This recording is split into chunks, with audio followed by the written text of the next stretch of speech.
ጤና ይስጥልን የተከበራችሁ አድማጭ ተመልካቾቻችን፣ የሳምንቱን የተመረጡ ዜናዎች ይዘን መጥተናል። እስከ ዜናዎቹ ፍጻሜ ድረስ አብራችሁን እንድትቆዩ በአክብሮት እንጠይቃለን። ለመጀመሪያው ዜና ስናልፍ ሁቲዎች የሳውዲ አረቢያ የነዳጅ ጫኝ መርከቦች ላይ ጥቃት መፈጸማቸውን አስታውቀዋል። የየመኑ አማጺ ቡድን ሁቲ በሁለት የሳውዲ አረቢያ የነዳጅ ጫኝ መርከቦች ላይ ጥቃት መፈጸሙን በይፋ ማስታወቁን የአልጀዚራ ዘገባ ያመለክታል። ይህ ጥቃት የተፈጸመው ቡድኑ በሳውዲ አረቢያ የባህር ላይ ተሽከርካሪዎች ላይ የባህር ኃይል እገዳ መጣሉን ካወጀ ከጥቂት ቀናት በኋላ መሆኑ ይታወቃል። ሁቲዎቹ ከዚህ ቀደምም በቀይ ባህርና በአካባቢው ባሉ ቁልፍ የባህር መስመሮች ላይ በሚንቀሳቀሱ መርከቦች ላይ ተደጋጋሚ ጥቃቶችን ሲሰነዝሩ የቆዩ ሲሆን አዲሱ የነዳጅ ጫኝ መርከቦች ላይ የተፈጸመው ጥቃት በክልሉ ያለውን የደህንነት ስጋትና የንግድ መስመሮች መስተጓጎል ይበልጥ ሊያባብሰው እንደሚችል ተሰግቷል። ወደ ሁለተኛው ዜና ስናልፍ የኒውዮርክ ከንቲባ ዞህራን ማምዳኒ ቤንጃሚን ኔታንያሁን የማሰር ህጋዊ ስልጣን እንደሌላቸው አመኑ። የኒውዮርክ ከተማ ከንቲባ የሆኑት ዞህራን ማምዳኒ የእስራኤሉን ጠቅላይ ሚኒስትር ኔታንያሁን በቁጥጥር ስር ለማዋል የሚያስችል ገለልተኛ ህጋዊ ስልጣን እንደሌላቸው ተናገሩ።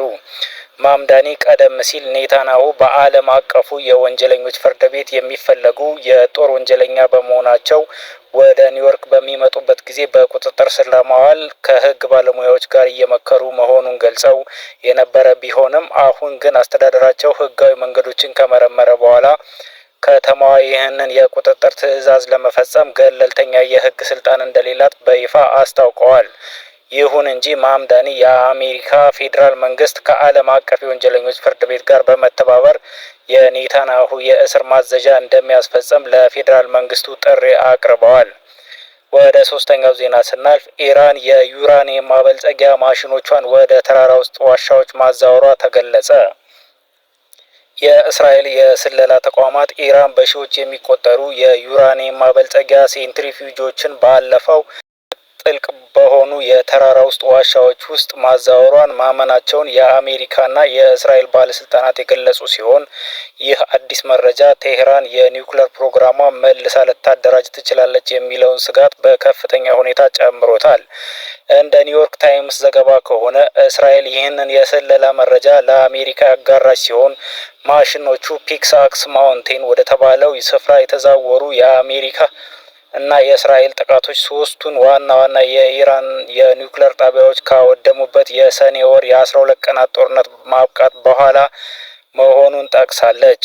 ወደ አራተኛው ዜና ስናልፍ በአፍሪካ የሲቪል አቪዬሽን ዘርፍ በቀጣዮቹ 20 ዓመታት ውስጥ 75,000 አዳዲስ ባለሙያዎችን እንደሚፈልግ ቦይንግ አስታወቀ። የአውሮፕላን አምራቹ ቦይንግ ኩባንያ ይፋ ባደረገው የረጅም ጊዜ የኢንዱስትሪ ትንበያ መሰረት በሀገሪቱ እየታየ ያለው የአየር መንገዶች የበረራ መስፋፋትና የጉዞ ፍላጎት መጨመር የባለሙያዎቹን አስፈላጊነት በከፍተኛ ሁኔታ ከፍ አድርጎታል ብለዋል። ኩባንያው በ2026 ዓመተ ምህረት ባወጣው የአቪዬሽን ባለሙያ ሪፖርት አፍሪካ እስከ ፈረንጆቹ 2045 ድረስ 22,000 አብራሪዎች፣ 25,000 የጥገና ቴክኒሽያኖችና 28,000 የበረራ አስተናጋጆችን እንደምትፈልግ አመላክቷል። በተጨማሪም በሀገሪቱ ያለው የአቪዬሽን አገልግሎትና ድጋፍ ሰጪ ገበያ በተጠቀሰው ጊዜ ውስጥ 140 ቢሊዮን የአሜሪካ ዶላር ይደርሳል ተብሎ ተገምቷል። ይህ አሃዝ በዓለም አቀፍ ደረጃ በዘርፉ ከሚያስፈልጉት 2.425 ሚሊዮን አዳዲስ ሰራተኞች ውስጥ የሚካተት ሲሆን ከፍላጎቱ ውስጥ 2/3 ያህሉ በእድሜ ምክንያት ጡረታ የሚወጡ ባለሙያዎችን ለመተካት የሚውል መሆኑ ብር ሜትሪክስ ዘግቧል።